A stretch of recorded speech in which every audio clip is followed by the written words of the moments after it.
Hello everyone 100 days of video challenge டே 23. இன்றைக்கி வந்து ஒரு இன்விசிபிள் பிரேஸ்லெட் தான் செய்ய போகிறோம். அதுக்கு 2 மெமரி ஒயர் அண்ட் 3 கிளிப் ஸ்டோன்ஸை யூஸ் பண்ணி செய்ய போகிறோம். First oval shape clip stone எடுத்துகிட்டு உள்ளே இன்செர்ட் பண்ணிடலாம். அது சென்டராக போய் வச்சுட்டு 2 ரெக்டாங்குலர் ஷேப் கிளிப் ஸ்டோன் எடுத்திருக்கேன். 2 சைட்லேயும் நம்ம ஆட் பண்ணிக்கலாம். ஆக்சுவலாக இது ரொம்ப ஸ்டெடியாக இருக்கணும்னா நம்ம வந்து B7000 க்ளூ வச்சு ஸ்டிக் பண்ணால் ஸ்டெடியாக இருக்கும். நெக்ஸ்ட் நம்ம அதான் பண்ண போகிறோம். அப்பப்போ அந்த மெமரி ஒயர் வந்து ஷேப் அதாவது 2 ஒயர் இன்செர்ட் பண்ணிக்கிறதுனால தனித்தனியாக அந்த அன்ஈவனாக இருக்கும். அதை மட்டும் கரெக்டாக பார்த்துட்டு B7000 க்ளூ வச்சு ஒட்டிடலாம்.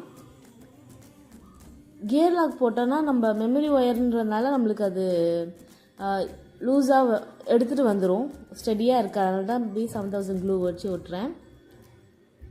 இதே ஜுவல்லரி ஒயர் அந்த மாதிரி பண்ணும்போது கியர் லாக் போட்டோன்னா ஸ்டெடியாக இருக்கும். பட் இதோட சர்ஃபேஸே கொஞ்சம் சாஃப்டாக இருக்கிறதுனால அது கொஞ்சம் சீக்கிரம் வெளியே வந்துடும், லூஸாகிடும். ஸோ நல்லா டைட்டாக கிட்ட கொண்டு வந்து ஸ்டிக் பண்ணிக்கலாம். கொஞ்ச நேரம் விட்டாலே ஓரளவுக்கு ஸ்டெடியாகிடும்.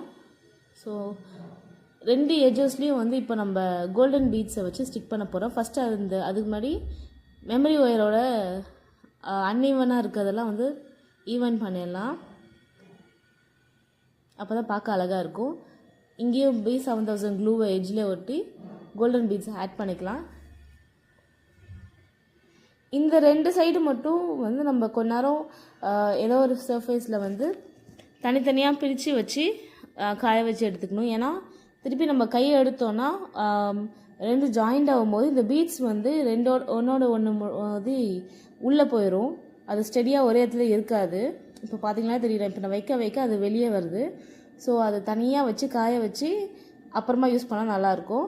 ஸோ இப்போ காய வச்சு எடுத்து காமிச்சிருக்கேன் பாருங்கள், எவ்வளோ ஸ்டெடியாக இருக்குது. இதுக்கப்புறம் இது 2 ஜாயிண்டாக இருந்தாலும் நம்மளுக்கு ஒன்றும் ரிமூவ் ஆகுதோ எந்த டிஃபிகல்ட்டியும் இருக்காது. ஸோ இந்த வீடியோ பிடிச்சினா லைக் அண்ட் கமெண்ட் பண்ணுங்கள். மறக்காமல் இன்ஸ்டாகிராம் அண்ட் யூடியூப்லேயும் SPK ஹேண்ட்பேக் ஜுவல்லரி ஃபாலோ பண்ணுங்கள். இதுதான் ஃபைனல் லுக்.